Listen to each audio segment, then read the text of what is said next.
حرام مال سے صدقہ دے کر ثواب کی امید رکھنے والے پر شرعاً کیا حکم ہوگا؟ بسم اللہ الرحمن الرحیم۔ صورت مسئولہ میں اگر کوئی شخص حرام مال سے فقیر کو صدقہ دے یا مسجد میں صدقہ دے اور اس سے ثواب کی امید کرے تو ایسا شخص کافر ہو جائے گا۔ لہٰذا ایسے شخص کو چاہیے کہ وہ توبہ و استغفار کرے اور تجدید ایمان کرے، اگر بیوی والا ہو تو تجدید نکاح بھی کرے۔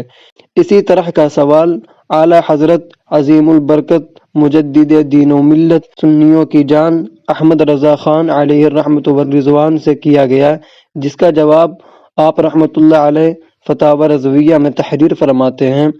کسی شخص نے حرام مال سے صدقہ کیا اور اس پر ثواب کی امید رکھتا ہے تو وہ کافر ہو جائے گا۔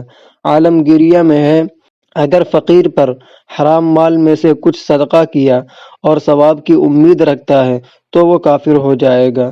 زید پر فرض ہے کہ ایسے خرافات سے توبہ کرے، واللہ اعلم۔